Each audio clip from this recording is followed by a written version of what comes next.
politik itu apa ya? Taktik ya. Politik itu sebuah disiplin ilmu bagaimana untuk meraih sesuatu dengan cara yang baik. Menurut saya begitu ya. Gambaran nyatanya itu seperti orang main sepak bola itu politik. Jadi perlu adanya kerjasama, kebersamaan. Kemudian yang kedua adalah kesamaan tekad untuk mencapai suatu tujuan. Jadi sepak bola itu kan ada kipernya, ya kan? Ya. Ada kipernya, ada sayap kiri, ada sayap kanan, ada gelandangnya, atau jangan gelandang, ada strikernya, jadi ada play-off-nya itu, jadi pengatur serangan. Artinya begini bahwa politik itu namanya generasi-generasi Islam sekarang ini harus mengetahui dan memahami ilmu politik itu.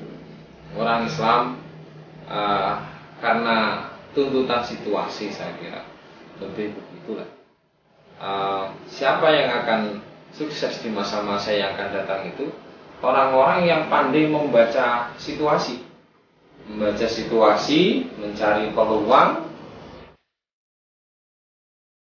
Politik itu adalah ilmu yang mengatur tentang negara, mengatur tentang kekuasaan, mengatur tentang masyarakat.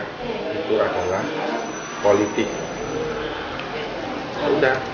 Mengatakan politik terus harus menakai.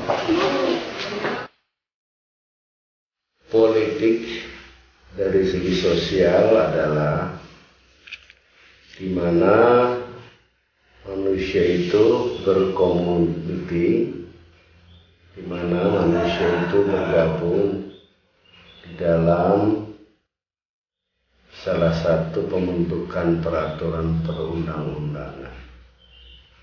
Karena ada dua, politik itu adalah pertama dalam rangka pembentukan undang-undang.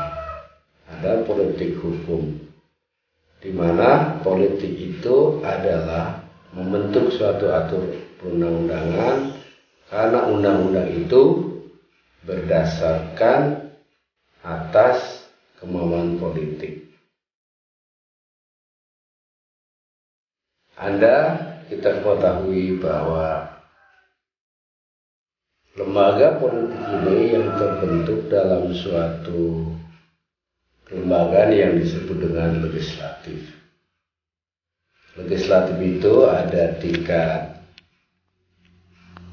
dua yang diberi nama DPRD, kemudian di tingkat satu adalah DPRD provinsi, dan yang lebih tinggi lagi yaitu DPR RI.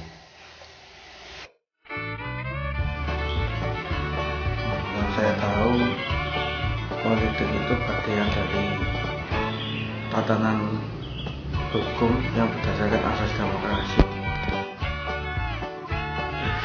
Politik dalam negara itu menurut pengertian saya adalah ingin merebut kekuasaan. Itu dalam politik dalam negara.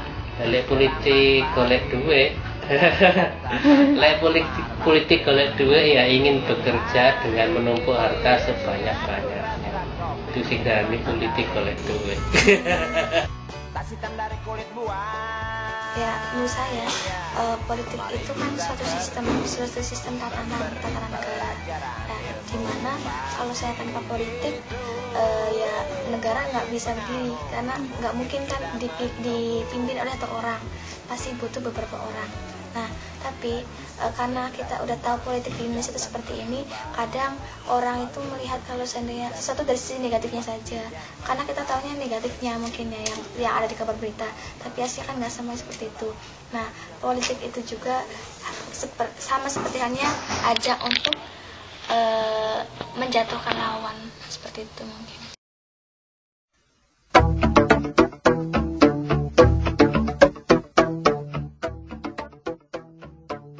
Posisi posisi seorang siswa atau siswi di madrasah, apakah sudah mendapatkan pendidikan politik? Iya, namun dalam konteks yang saya kira belum maksimal, ya, sederhana, seperti dalam terlibat dalam kepengurusan kelas, seperti terlibat di dalam kegiatan-kegiatan, seperti terlibat dalam kepengurusan OSIS, kepanitiaan. Itu semuanya adalah, saya kira, belajar untuk politik. Jadi bagaimana siswa itu muncul keberanian untuk menyampaikan pendapat, itu politik juga. Politik dalam konteks mana yang sederhana, bagaimana siswa itu bebas menyampaikan keinginan, menyampaikan saran, tentunya yang membangun. Ini OSIS, ya, organisasi siswa intrasekolah, itu adalah sebuah wadah, ya, bagi siswa untuk, ya, pertama belajar berpolitik. Di situ bisa.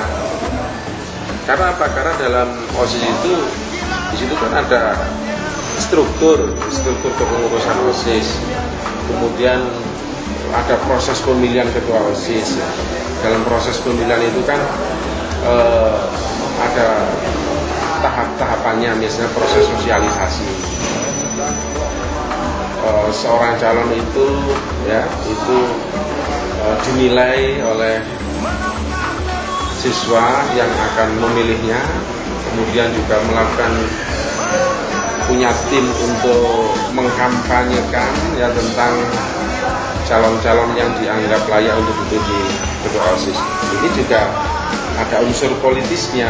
Karena apa? Karena kekuasaan. Ketika kemudian sudah terpilih ketua OSIS dalam menjalankan fungsinya sebagai ketua, ya, melakukan konsolidasi, akan menyusun program, ya, itu juga ada unsur politisnya di situ.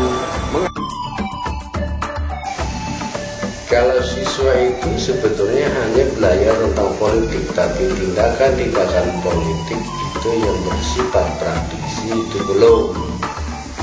Tapi siswa itu bisa memberikan semacam wacana atau semacam pemikiran melalui jalur-jalur politik, yaitu yang diwakili oleh baik DPRD tingkat 1, DPRD tingkat 2, dan DPR RI. Jadi sifatnya hanya pemberian pencerahan kepada wakil-wakil rakyat yang berada di DPRD tingkat 1, DPRD tingkat 2, dan DPR RI. Jadi secara praktis siswa itu belum dapat melakukan tindakan-tindakan politik, hanya sifatnya sebagai social control terhadap wakil-wakil rakyat itu sendiri.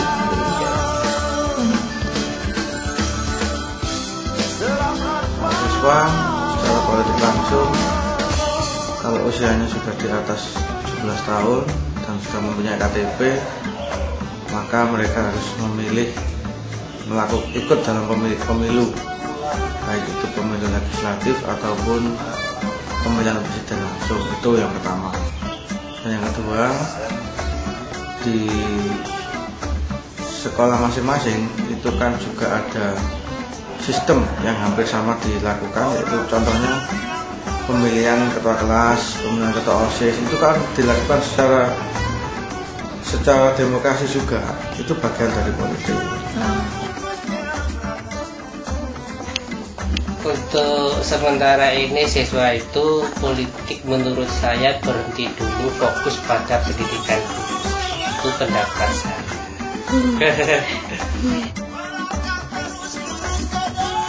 Kalau dilihat dari politik itu suatu sistem, maka mungkin bisa disamakan seperti di kamar, di sekolah sama, tapi mungkin beda ini ruang lingkupnya. Kalau di kamar berarti ruangnya lebih kecil, kalau di pemerintahan negara itu lebih besar seperti itu. Tapi prosesnya sama, ada ketua, ada bagian-bagian yang lain di mana sebenarnya bertanggung jawab terhadap kamarnya.